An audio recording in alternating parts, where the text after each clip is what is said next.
हमने शहर को दी एक नई पहचान, हम हैं सिंघानिया बिल्डकॉन।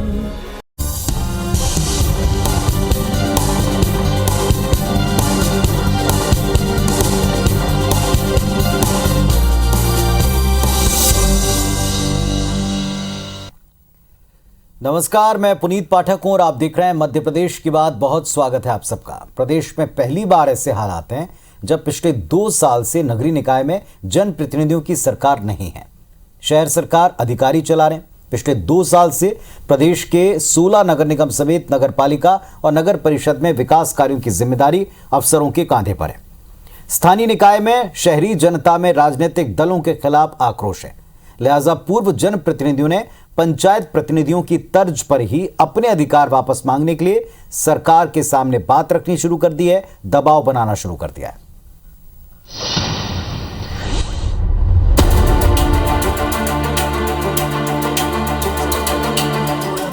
मध्य प्रदेश में शहर शहर सरकार का इंतजार, कब होंगे चुनाव, कहां फंसा पेंच। नियमों के मुताबिक हर 5 साल में शहर सरकार चुनने नगरीय निकायों के चुनाव होते हैं, लेकिन मध्य प्रदेश में 2019 में नगर निगम, नगर पालिका और नगर परिषदों के कार्यकाल पूरा हो जाने के बावजूद अब तक चुनाव नहीं हुआ।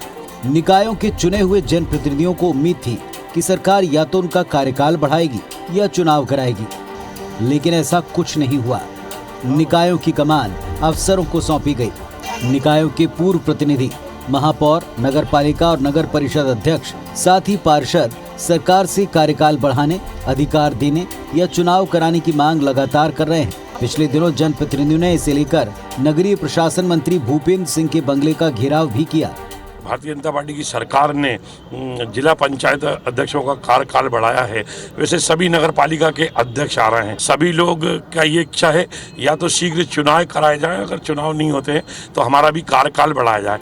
पंचायत चुनाव निरस्त होने के बाद शिवराज सरकार ने पंचायतों के संचालन की जिम्मेदारी पूर्व प्रतिनिधियों को दी है। मुख्यमंत्री शिवराज सिंह चौहान ने उन्हें उनके अधिकार वापस दे दिए थे, लेकिन अब नगरीय निकाय के जनप्रतिनिधियों ने अपने अधिकार मांगकर सरकार के सामने दिक्कत खड़ी कर दी है। दरअसल अधिकार मांगने वालों में ज्यादातर जनप्रतिनिधि सत्तारूढ़ बीजेपी से हैं। दूसरी ओर कांग्रेस भी इसकी मांग का समर्थन करते हुए सरकार को घेर रही है, जबकि इस मामले में बीजेपी सरकार का बचाव कर रही है। पंच और जिला पंचायत को दे रहे हो तो देना चाहिए, इनको भी देना चाहिए, इनको भी अधिकार दें, जिससे कोई जनप्रतिनिधि के माध्यम से काम तो हो सके। सब चीज़ों पे कुंडली मार के पूरे अधिकारी बैठ गए, जो आम जनता की सुनवाई नहीं होती। अब पंचायतों में अधिकार इसलिए देना पड़े कि कांग्रेस की कारस्तानी के कारण, पिछड़ा वर्ग विरोधी रवैये के कारण चुनाव टालने पड़े, क्योंकि बिना पिछड़ा वर्ग के चुनाव कराना ये 51% समाज के साथ नाइंसाफ़ी होती। इसलिए हमारी सरकार ने तय किया कि पिछड़ा वर्ग के आरक्षण के बिना पंचायत के चुनाव नहीं होंगे। कांग्रेस अगर कोर्ट नहीं जाती तो नए सरपंच आ गए होते, चुनाव हो गए होते, नई व्यवस्था लागू हो गई थी। मध्य प्रदेश में 16 नगर निगम, 99 नगर पालिकाएं और 292 नगर परिषद हैं, जिनकी कमान फिलहाल अधिकारियों के पास है। आरक्षण के मामले में इन चुनाव पर स्टे लगा हुआ है और मामला अदालत में होने की वजह से चुनाव कब होंगे ये फिलहाल तय नहीं। लेकिन इन निकायों में पूर्व मेयर और अध्यक्षों का सब्र अब टूटने लगा है। अपने अधिकारों को लेकर ये मुखर हो रहे हैं। सवाल ये, सरकार इनकी मांगों को कितनी गंभीरता से लेती है। विवेक पटैया, IBC 24, भोपाल। तो एक्सपर्ट से जुड़कर हम चर्चा करेंगे, दोनों पक्षों की बात सुनेंगे, लेकिन इसके पहले शहर सरकार ना होने से आम जनता को किस तरह की दिक्कत है, जरा ये देखें।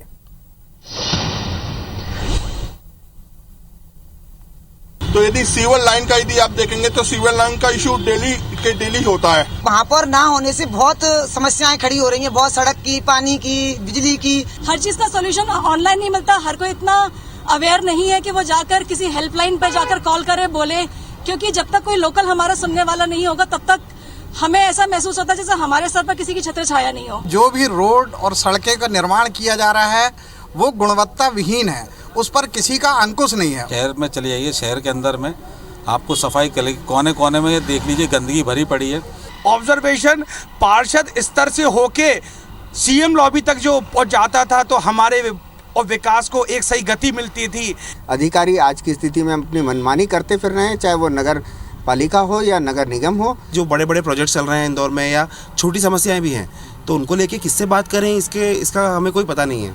कोई पार्षद वगैरह नहीं है, कोई भी अधिकारी वहाँ हमारी कोई सुनने को तैयार नहीं, तो हम कहाँ जाए आखिर। तो जाहिर सी बात है कि एक बना बनाया सिस्टम है जिसमें अधिकारी अपनी जगह और जनप्रतिनिधि अपनी जगह। कभी भी जनप्रतिनिधियों के जैसे जनप्रतिनिधियों का जो दायित्व है वो पूरी तरह अधिकारी निभा पाएंगे, इस बात को लेकर कई सारी शिकायतें सामने आई हैं।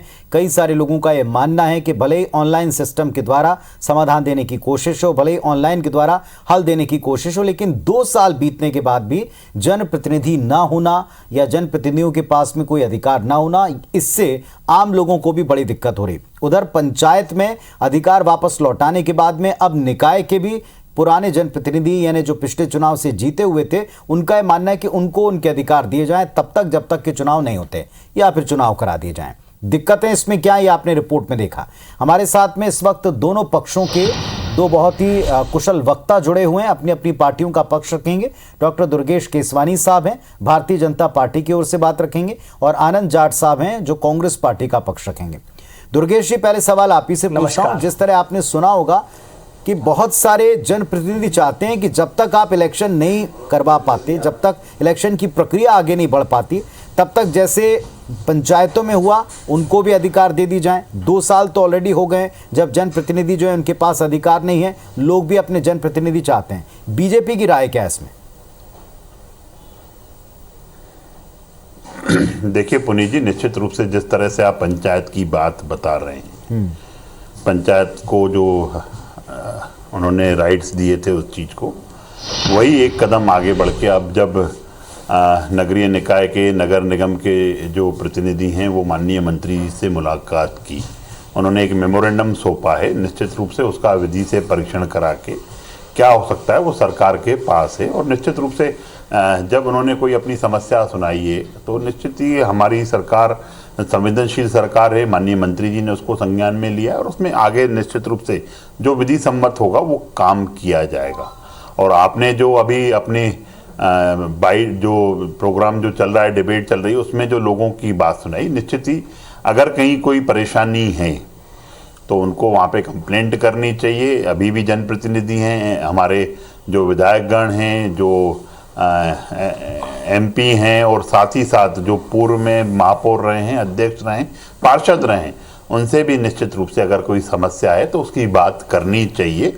और जनप्रतिनिधि हैं, लंबे समय से जनता के बीच में काम करते हैं, तो उससे मुझे लगता है कि कहीं कोई इन सब चीज़ों में दिक्कत नहीं आनी चाहिए और वो भी एक कदम आगे बढ़ के काम करेंगे।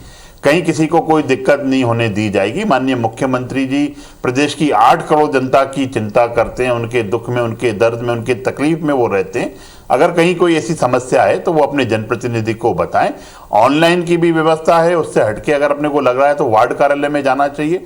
जो ये आप जो छोटी छोटी समस्याएं बता रहे हैं उसका निश्चित ही निराकरण किया जाएगा।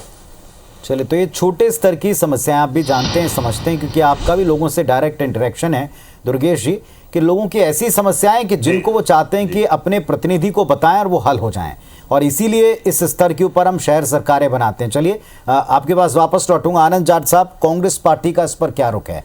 ये ब्लेम गेम हम काफ़ी देख चुके हैं, सुन चुके हैं कि किसकी वजह से चुनाव नहीं हुए, किसकी वजह से देर हुई, किसने गलती की, कौन अदालत चला गया। इन सारी बहस से आगे अभी कांग्रेस पार्टी क्या मानती? क्या पुराने प्रतिनिधियों को अधिकार दे दिए जाने चाहिए? सरकार जो प्रयास कर रही है उनसे इत्तेफाक रखती कांग्रेस पार्टी?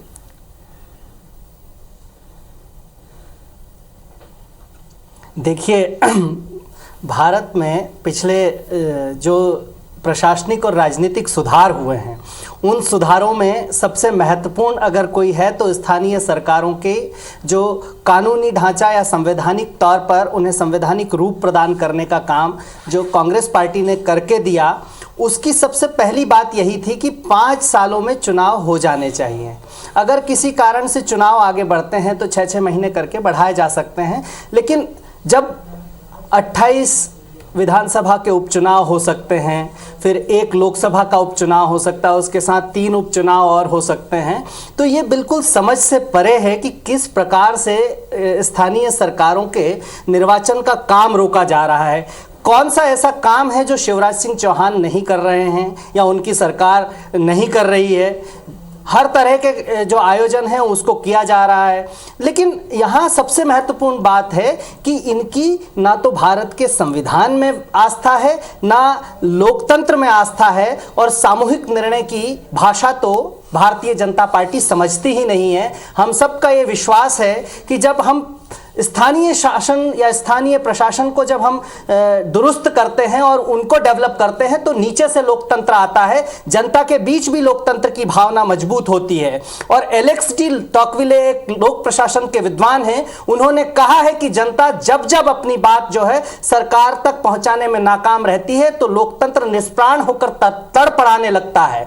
तो आज जो मध्य प्रदेश में स्थिति है, भारतीय जनता पार्टी निर्वाचन कराने से इसलिए डर रही है कि महंगाई की मार है, बेरोजगारी है, और साथ ही साथ जो है कोरोना कुप्रबंधन के मामले पर बुरी तरह से जनता इनके प्रति गुस्से में है, और उस गुस्से से बचने के लिए ये केवल और केवल निर्वाचन को रोक देना चाहते हैं किसी तरह से, येन केन प्रकारेण, चाहे उसमें कानूनी या लेकिन आनंद जी न्यायालयीन प्रक्रिया के माध्यम से बाधा पहुंचाए, लेकिन ये पहुंचा देते हैं। आप अगर डेट नहीं डिक्लेयर कर सकते तो आप हमको हमारे अधिकार दें, जैसा पंचायतों में आपने किया। मेरा सवाल भी इससे ही जुड़ा हुआ था कि क्या कांग्रेस पार्टी को लगता है ये तरीका सही है कि तब तक आप अधिकार दे दें? बिल्कुल नहीं, क्योंकि किस प्रकार से हम देखते हैं कि चुनाव, जब बाकी सब चुनाव हो सकते हैं तो इन चुनावों में बाधा क्या है? या तो स्पष्ट करें कि हम चुनाव करवाने में अक्षम हैं। ऐसे ही मैं पंचायत चुनाव के बारे में भी जिक्र करता हूं कि एक नोटिफिकेशन आता है कि हम 2014 के आरक्षण के आधार पर, परिसीमन के आधार पर चुनाव करवाएंगे, और फिर एक दिन अचानक से जब सबकी प्रक्रिया हो जाती है और फिर अचानक से कह दिया जाता है कि चुनाव जो है वो निरस्त कर दिए जाएं, और चुनाव निरस्त हो गए। मतलब सरकार की कही गई बातों का, चुनाव आयोग एक निष्पक्ष संस्था है, उन सब का कोई महत्व नहीं रहता है। तो चुनाव से हमने देखा कि किस प्रकार से घोषणा करने के बाद वापस कर लिया, दबे पांव वापस हो गए। तो किस प्रकार से जो है जनता के गुस्से। जी देखिए, मुझे लगता है पुनीत जी, कांग्रेस की कथनी और करनी का जो अंतर है वह निश्चित रूप से सामने यहाँ पे भी दिख रहा है, सदन में भी दिखता है, और सड़कों पे भी जो ये बात करते हैं उसमें कथनी और करनी में, दोनों में अंतर स्पष्ट रूप से दिखता है।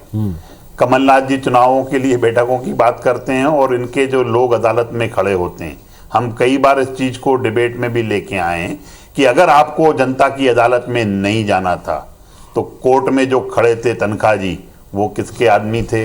सैयद जाफर जो खड़े थे वो किसके आदमी थे?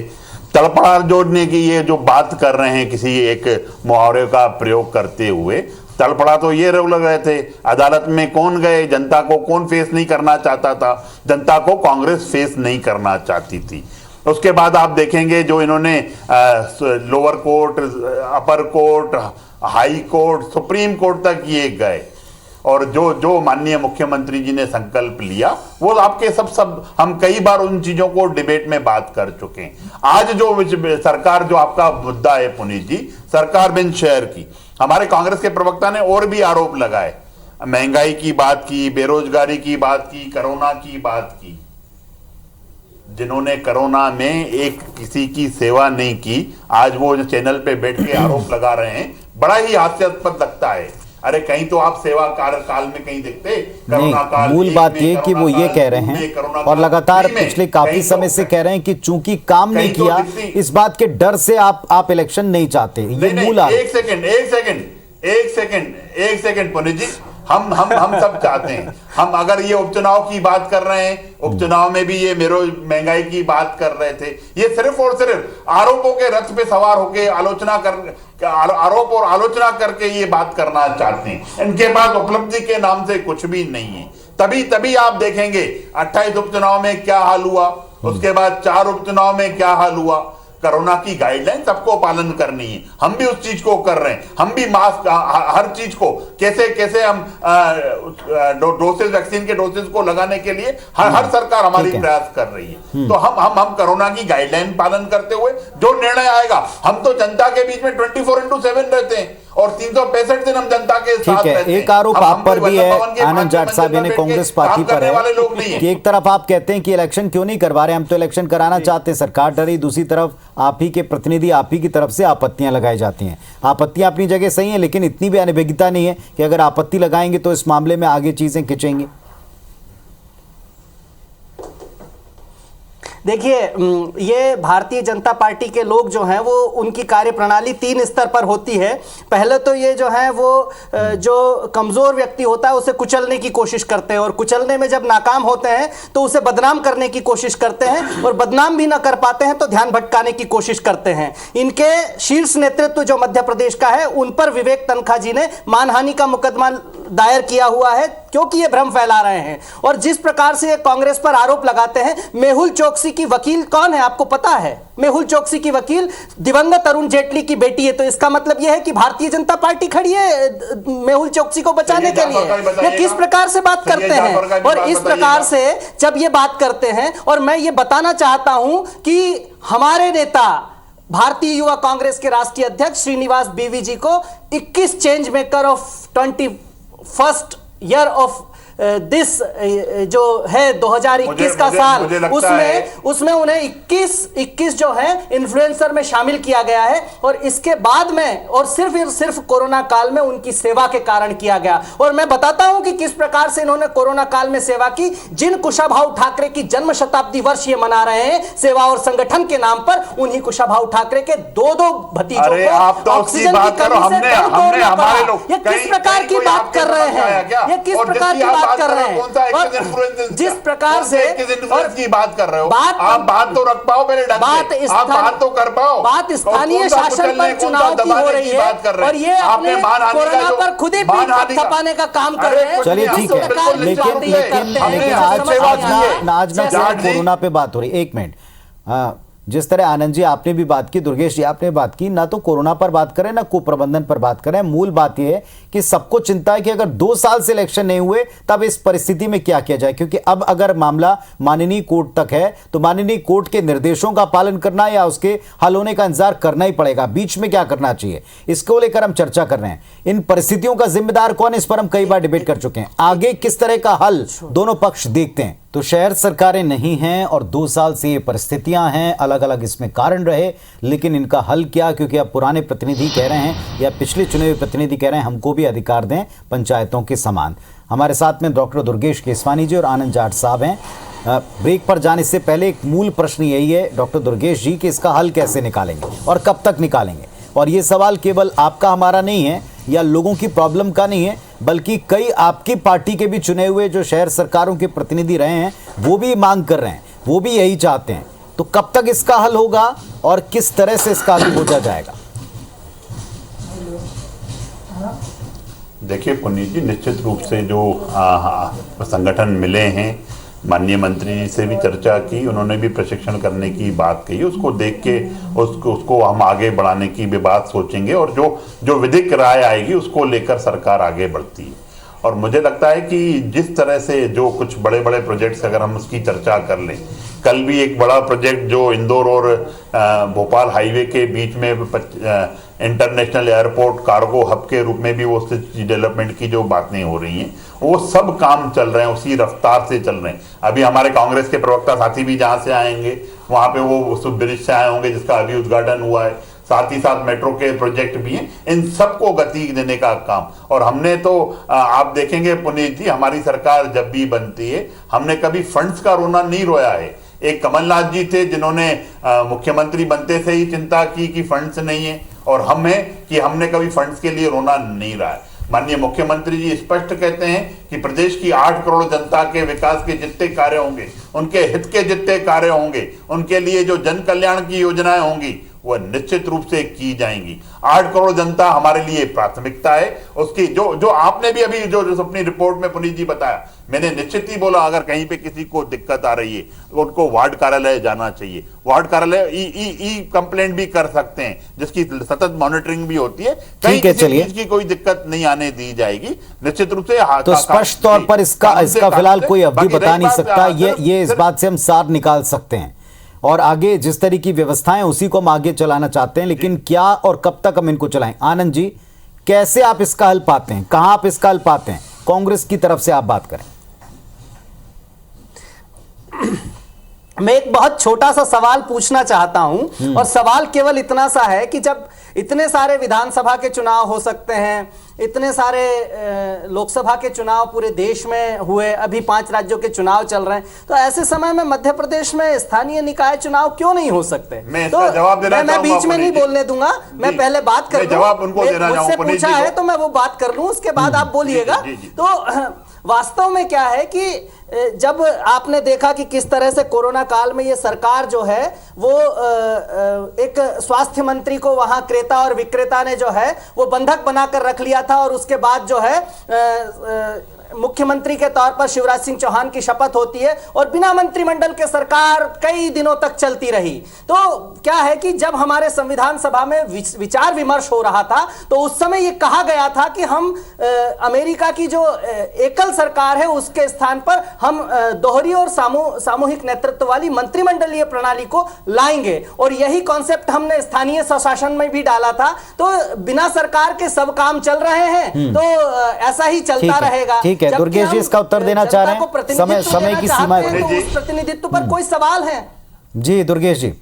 पुनीत जी, मुझे लगता है सिर्फ आरोप लगा देने से इतिश्री करने वाले लोग हैं ये लोग, और आरोप प्रत्यारोप ही करते रहेंगे। अरे आप तो विकास की बात करिए, विकास की जो हम बात करते हैं, हम माननीय मोदी जी के मूल मंत्र सबका साथ सबका विकास और सबके विश्वास पे हम काम करते हैं। और आप देखेंगे कि जब से हमारी सरकार बनी है, दोबारा जब हमने अभी आए हैं, हमने एक बार भी बजट को लेकर रोना नहीं रोया है। ठीक है, ये बातों का दोहराव है डॉक्टर दुर्गेश, ये भी आप जानते हैं, बातों का दोहराव है दोनों तरफ से। लेकिन अगर सारी चीजें सुचारू चल रही हैं तो फिर जनता को किस बात की दिक्कत है, फिर जनप्रतिनिधियों का आपत्ति किस बात को लेकर के है? इसका हल तो निकालना पड़ेगा और समय रहते निकलना चाहिए था, अभी नहीं निकला, ये बात है। सवाल अपनी जगह, उत्तर आप कैसे खोजते हैं और क्या उत्तर जनता के बीच देते हैं देखना होगा। शुक्रिया आप दोनों का अपने पक्ष रखने के लिए, अपनी बात रखने के लिए। इंतजार जनता भी कर रही है और जनप्रतिनिधि भी कर रहे हैं। धन्यवाद।